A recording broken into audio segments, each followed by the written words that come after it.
Today we're going to take a deeper look into one of the most common skin conditions, acne. In my last episode of this series, the Skincare Explained series, I dove into skin type versus skin condition. So be sure to watch that to get a better understanding of this. But acne is considered a skin condition, and it is one of those conditions that people feel very self-conscious around. ESTIs get nervous treating this in the treatment rooms. And so I wanted to make this mini series within this series around acne. And in today's episode, we're going to start at the foundation of understanding what causes acne at a scientific level, as well as what makes certain people more prone to this. So be sure to hit that subscribe button, join the family, comment below what other topics you'd like to hear about, and if you're excited for this episode. And without further ado, let's get into it. When I first learned about acne in esthetician school, it was like one of those aha moments. I was so excited to be able to treat acne in my own skin. I had a lot of oil production and texture and breakouts in my 20s. And ever since I became an esthetician, my skin has completely transformed, and I've been able to help address this for my own clients. So I'm excited for you if you're watching this, whether it's for yourself and your own understanding, or it's to help your clients in the treatment room. Let's dive right in, and remember that acne starts in the pore. And facial pores, by definition, are tiny openings on the skin surface that serve as ducts for sweat and sebum, aka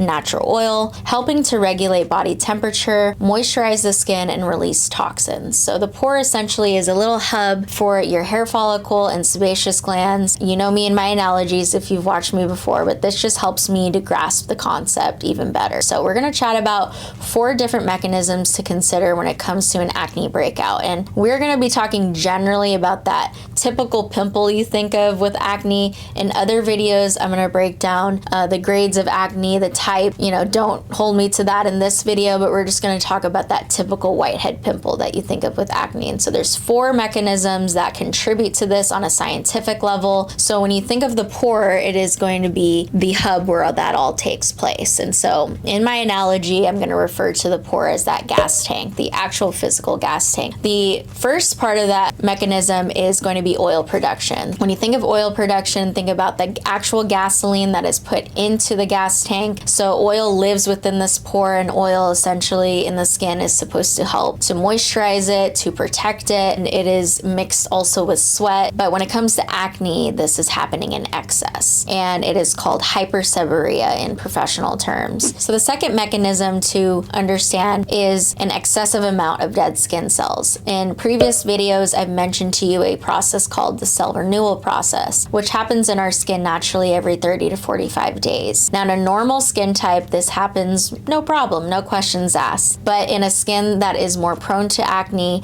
this is happening at an accelerated rate. So there's a large amount of dead skin cells, and this is called follicular hyperkeratinization, which then forms a plug almost, and they refer to this as sticky cells. It's a mixture of that oil with the dead skin, the excessive amount of dead skin, and it creates somewhat of a plug. And so back to the analogy, imagine this plug being just that cap that you're putting onto that gas tank. The third thing of this mechanism to understand is the imbalance of what's called C. acne bacteria. Now, at first I was a little confused because I'd started hearing ESTIs refer to this as C. acne bacteria in videos and in my research today, and I was like, wait, I thought it was P. acne bacteria. In ESTI school, that is how I learned it. So if you've heard anybody say P. acne or C. acne, it is essentially the same thing, but now formally it has been changed to Cutibacterium acne or C. acne bacteria. And this is naturally present in the skin because, there's a lot of bacteria strains on our skin to protect it from the environment, to protect it from harmful disease and imbalances. When acne occurs, there is an imbalance. There's usually an excess of the C. acne bacteria. So in my analogy, when you think of C. acne bacteria, I want you to think of fire. What happens when gasoline meets fire? There is an explosion. So that oil in the pore, along with that excessive presence of C. acne bacteria, they feed off each other and create an explosion. And so that fourth mechanism when you think of a breakout is the inflammation. So your body it's amazing. It fights off infections by sending cells to the site where that explosion happens. So in the analogy, think of firefighters coming to put out the fire and clean it up and protect it and mediate it. And so our body sends this immune response to that pore. It creates that red appearance. It can be hot to the touch. It can be a little painful. Hopefully that helps you understand acne better. Wrapping it all together, that gas tank is what's holding all of that oil and C. acne bacteria. There's an excess of both of those, creating that explosion, which then requires firefighters to be sent to that pore to put it out and make it normal again. I don't know. I felt like that analogy worked for me. If it worked for you, comment below. Give me some maybe firefighter emojis.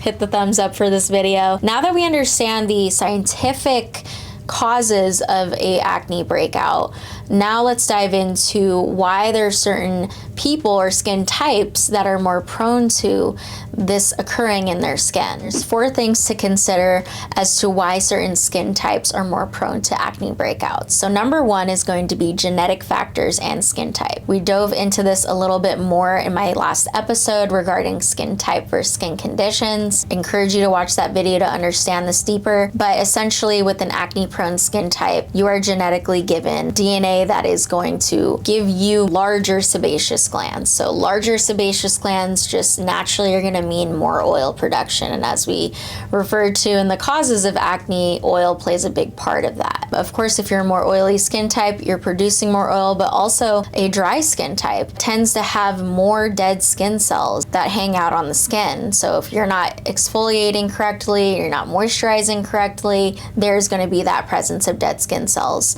And that, like we said before, also contributes to an acne breakout. And as I've seen treating clients' skin, I have seen every skin type deal with acne because it is essentially a condition of the skin. But it is very much genetically influenced. And the next thing, the number 2, is going to be hormonal sensitivity. We've seen, and as I've seen in the treatment room, there are different ages in life where hormonal activity increases or changes, leading to acne breakouts. It can happen in your teens, it can happen in your 30s, it could happen later in life. It's typically seen in the younger years, but it's just a fluctuation of hormones, specifically hormones called androgens. Androgens, by definition, are hormones such as testosterone, which stimulates sebaceous glands to produce more oil. Acne-prone individuals often have higher sensitivity to normal hormone levels, meaning their skin reacts more aggressively to fluctuations during puberty, menstrual cycles, or stress. Hormones definitely have a huge part to play.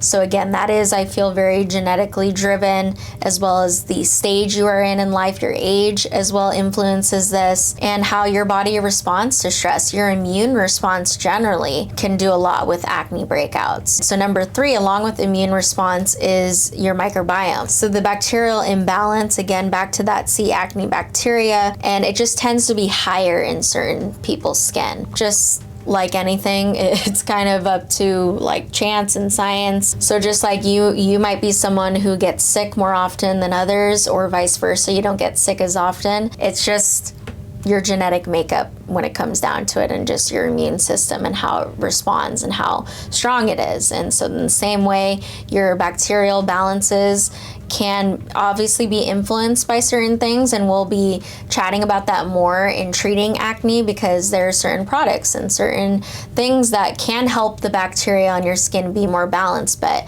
again, we're just talking about what you're given, just what you're born with, and sometimes there's certain skin types that just have more of a balance than others. And the 4th thing is diet and environmental factors. Now, and this can be a hot take on this, but there's a lot of weight on diet, I think, these days when it comes to acne, and we assume that acne is, because you eat a lot of fast food, or because you don't eat enough of this, or you're not taking this supplement. And I'm not saying at all that doesn't influence acne, because it absolutely does. But to mistakenly think that that's the only thing that influences it, and then to label someone as an unhealthy eater or has dirty skin, or there's sadly so many misconceptions around acne, and I just wanted to address that here, because you see there's a ton of things that influence acne. And so when I get a client coming in, I tell them there's not one single thing that you can do that's just going to make this go away. And so it's the same thing with diet and environment. Just because you adjust this